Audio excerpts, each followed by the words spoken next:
Hello, my pretties. I'm a very witchy Brian. And I'm Amber. And here's some magical Reddit. I won't be doing this the whole time. It's just the bit for the intro.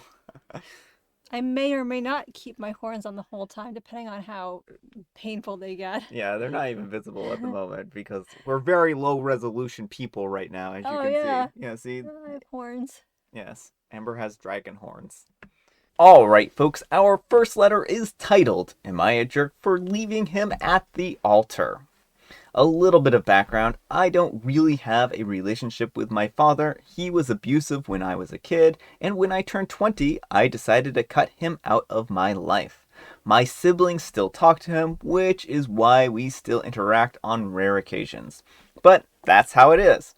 Now, a few months ago, while we were planning the wedding, my fiance and I got into a fight about inviting him. My ex-fiance thought that because he's my father, he has the right to be at our wedding. And I said that if my father was going to be at our wedding, then I would not be. We had a pretty small wedding, 30 people all in all, only close friends and family, and my side all know how I think about my father. So on the day, my maid of honor came to me and asked why I had changed my mind about inviting him. The plot thickens. I said I didn't. So she asked why he was sitting in one of the chairs with my stepmom. I was livid. It turns out that my ex-fiance invited him. How could he? I made it clear that I didn't want him there. My ex never met my father at the time. When I asked, he said that he just felt like I would regret not inviting him. Now that he was there, we couldn't change it. I turned around and I left. I called my mother and have been staying at her place since. How could he? I clearly established a boundary and he chose to ignore it because he knows better. How could I marry anyone who would ignore my boundaries like that? So Reddit, am I making a mountain out of a molehill, or am I justified in feeling betrayed? I just can't imagine being married to him now that he has disregarded my wishes like that. All right, folks, what do you think, jerk or not the jerk? Absolutely not the jerk here. He has shown that he doesn't respect your boundaries, like he noted. Well, it does feel like he's trying to essentially shoehorn the father into this whole situation. And OP gave him a very simple request and said, please, I don't want to have my father there, and he just blatantly ignored it. I mean, this happens often enough, and it's really unfortunate when people disrespect these types of boundaries. So, yeah, I just think it's bad. You could have banned your father for any reason, but especially the fact that he's abusive, like, why is your ex choosing an abuser over you on your wedding day? Yeah. Anyhow, take care and good luck. All right, folks, our next letter is titled, Am I a Jerk for Leaving My Husband in the Store Because He Was Embarrassing Me with His Purchases? Throwaway account. My husband and I are both over 30. Well, yesterday we stopped at a gas station for drinks and some snacks on the way home. Going down the aisle, my husband did a double take and stopped. He was excited about something and he picked up an item called Dunkaroos. He wasn't being loud or anything, but it was clear that he was excited to see them, and he said that they were his favorite snack as a kid and hadn't seen them in years. I pretty much said, that's nice, but to me, honestly, they looked like something you would give to a toddler.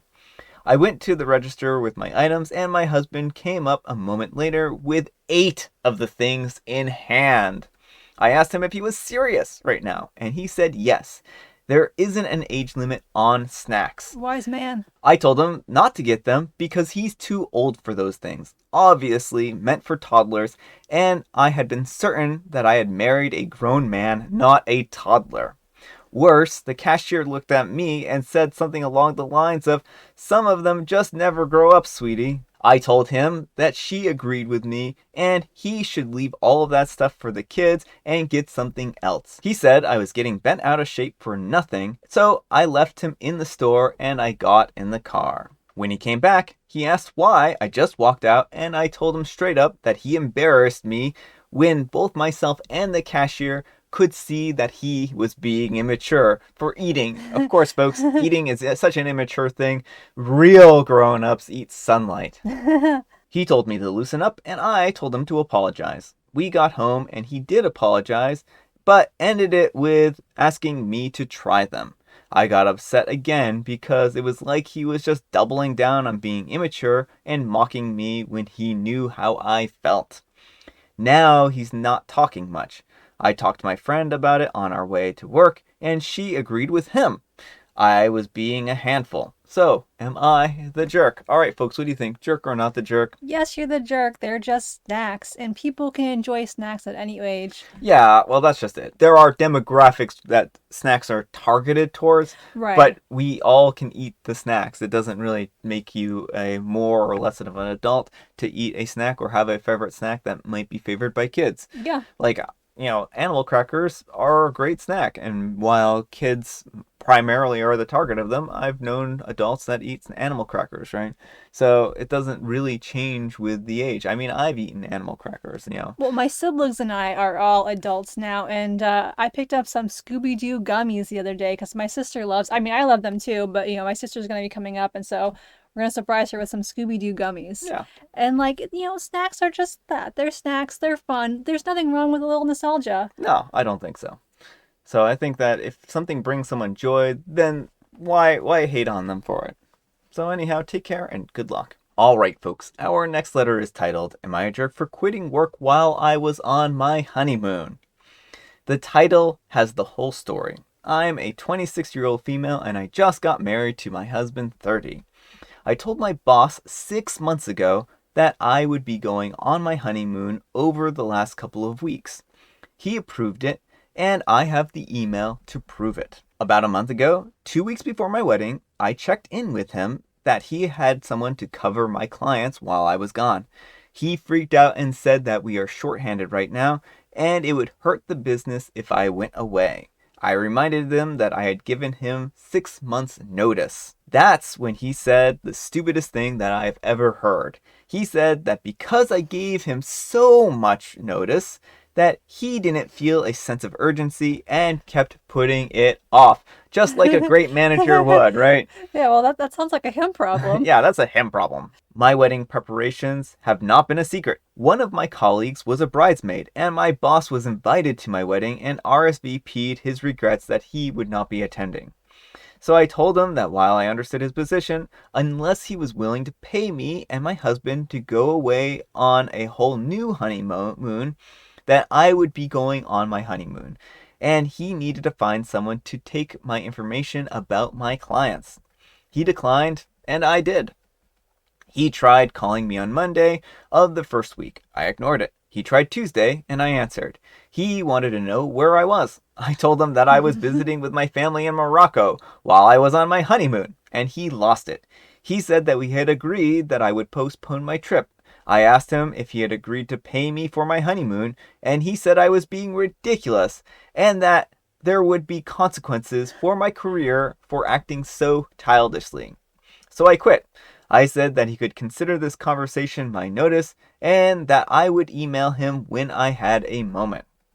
Then I blocked his number. I emailed a friend who had been recruited to a different company in my industry, and asked if he still wanted me to come work there. I had my interviews while I was on honeymoon. I start after Thanksgiving. I popped into the office on Monday to work my last 2 days. Not really. I knew my stuff would be boxed and security card deactivated. My boss told me that I did this to myself and that I would not be getting anything more than a basic reference from him. I didn't mention my new job. My father said that I handled it poorly and that this isn't how it's done. He isn't a boomer, but he may as well be. My old boss is mad, and my dad isn't angry, just disappointed. But I don't think that I'm the jerk. All right, folks, what do you think? Jerk or not the jerk? Not the jerk. You did the reasonable thing. You gave your boss plenty of notice. Yeah. And then he tries to be like, oh, well, thanks to my poor planning. No, now you can't. You've already paid for this trip and everything, but you need to just cancel it because I'm bad at planning. Yeah, poor planning on your boss's part is not an emergency on your part, OP. He had plenty of time. He had 6 months to arrange to cover for you. And just because he didn't feel any kind of urgency because it was 6 months out, didn't mean that he still didn't have that responsibility. Mm-hmm. He's trying to push off his responsibilities on you, which is completely unreasonable and unfair. If you had put your vacation time in a month out, he might have denied it then because he would have Right. said that that was too late, right? Maybe 3 months he would have said that was too late. There's going to be at a point where he's going to, there's never going to be the right time, right? It's always going to be either too early or too late or something like that. And you just don't have to deal with that. Yeah. Why work at a company where that's how your boss is? Oh, well, I can't do my job, so you're going to suffer. Yeah, exactly. And that's really unfair to you. So yeah, I don't think that you're the jerk at all. Anyhow, take care and good luck. All right, folks, it is tea time. Grab your beverages of choice. I have some tea right here. I picked it out myself again. As you can see, there's a trend here. I don't trust Google to make the right decision, so I'm making the right decision. Where do moon boots dance? Where do moon boots dance? On the moon, of course. At the football. Oh, at the football?